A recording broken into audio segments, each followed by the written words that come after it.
CockFM Radio. It's all about you.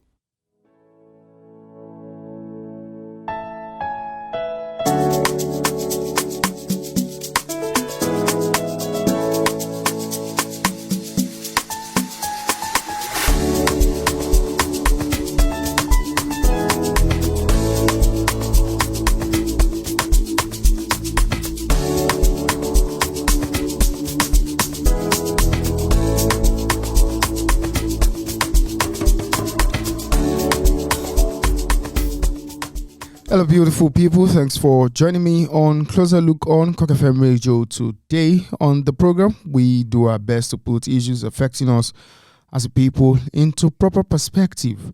I am your host, Olufemi Peters.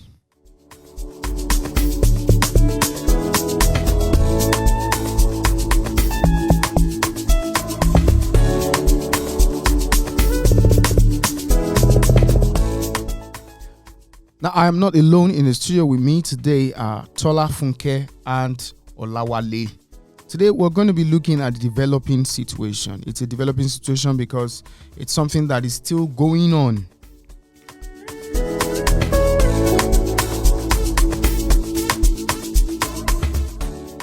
But before we look at our topic today, before we dive right into it, let's go for a short break. I'll be right back. CockFM Radio. It's all about you.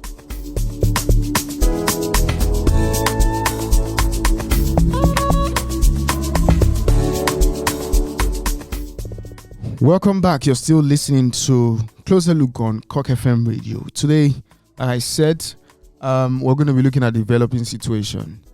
And our topic, it's an interesting one, because it looks more like a question. And so that's why I'll say today, I have a poser for my guests. It's a poser, it's a question. I want them to answer it. And it's like the focus of our discourse today on Closer Look. My question is, what are Nigerians doing in Sudan?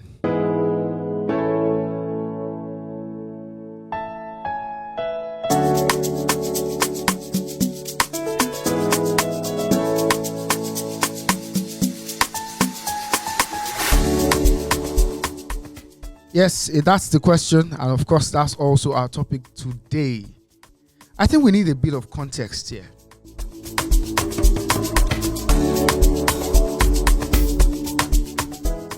There's a not so nice situation developing in Sudan. Now, for context, it's a fight for power within the military.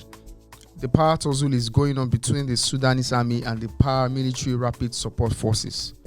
Now, this fighting in Sudan has been attributed to a power struggle within the country's military leadership, like I said. Okay. Now, since the fighting started, at least 459 people have been killed and more than 4,000 have been wounded. That's according to the United Nations agencies. Although it has to be said that no Nigerian's life has been lost so far.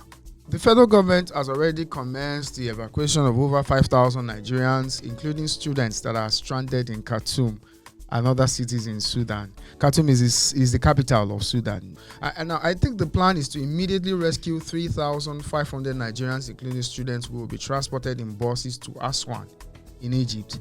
We hear that the government has also released 150 million for hiring 40 buses to convey Nigerians from Sudan to Cairo in Egypt.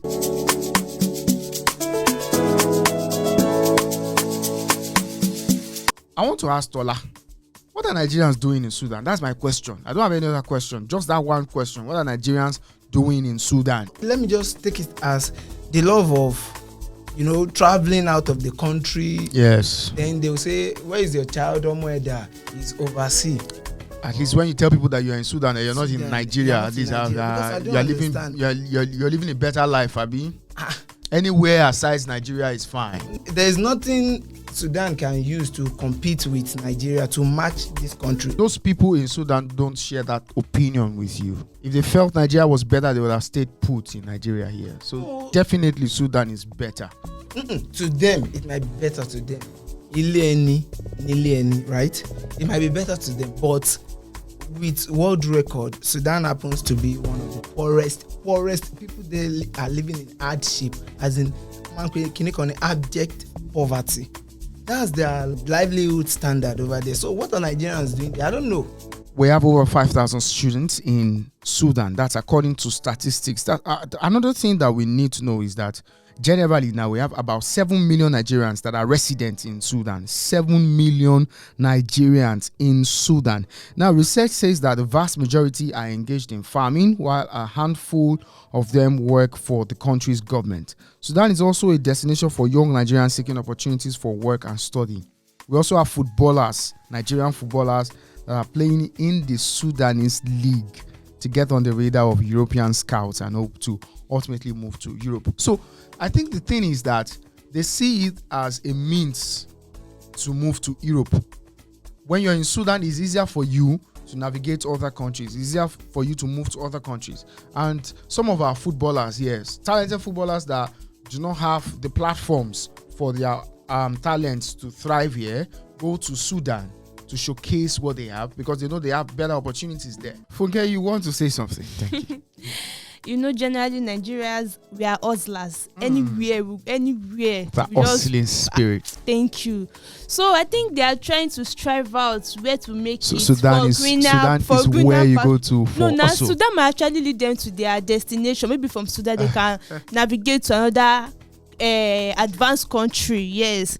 I don't know. No, we mean absolutely no disrespect to the Sudanese government, okay? But of course, Sudan is Sudan. They just want to explore because it will be part of history that okay, they've gone to Sudan, they've gone to, but please let's be guided before we do anything. Let's be guided because I don't know. Imagine if the government did not release that sum of money to evacuate Nigerians. What would be their fate? What would they have? Maybe they would have been killed. I remember when the war in Ukraine started. I was surprised that we had a lot of Nigerians in Ukraine. And okay, when the Sudanese news, when it broke out, I didn't expect that we would even have 100 Nigerians there. And now I'm aware that we have well over 5,000 students there. What are they doing there? What course are they studying there? This should be when the government should come in this aspect. They should source that they should find out why people are running away. Because people anywhere, like if you see any little opportunity, they will just japa. Just want to leave this country. So the government should please have a thorough investigation about why are people leaving Nigeria. What should they do? Maybe for the youth, for the old one, for everyone. What thorough investigation? The government itself should be blamed for making Nigerians run to countries like Sudan. Sudan should not even be one of those countries that you want to. Mode of transportation today, the way they even migrate. Even the way they even migrate at times, it sounds somehow dirty. How could the Nigerian? It's very risky. Pass through all this desert area. Even a lot of them has been killed. I'm sure if you investigate very well, those that went, if you do a thorough investigation, some of them will have died. That they might not even report to us. But let's face it, the person that is in Sudan, the Nigerian that is in Sudan, is not your mate.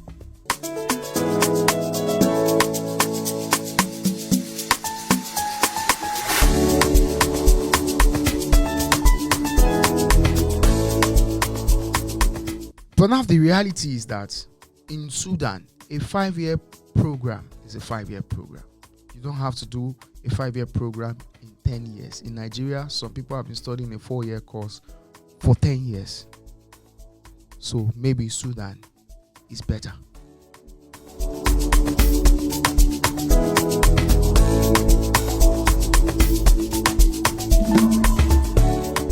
And don't forget, maybe Sudan is the passport of opportunity for some other persons. Maybe through Sudan, they'll go to the United Kingdom. Through Sudan, they can go to maybe France. Maybe from Sudan, they can go to Italy.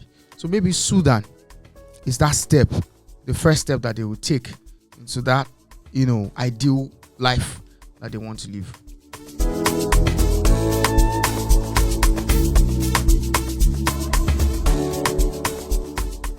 And of course, religion is a very sensitive issue. But then you have to realize that for Muslims, maybe Sudan is also an ideal place to live.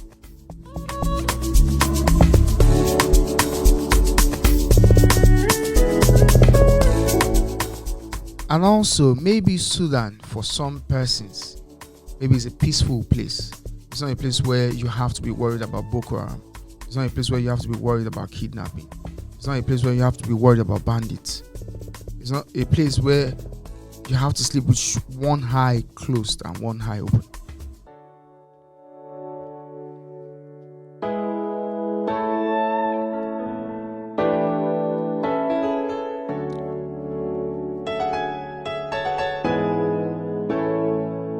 So maybe Sudan is not a bad idea after all, but please, Nigerians, try and do better.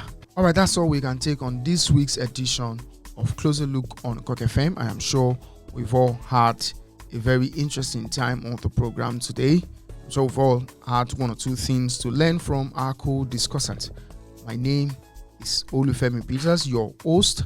Till I come your way again next week, please stay safe and enjoy the rest of your week.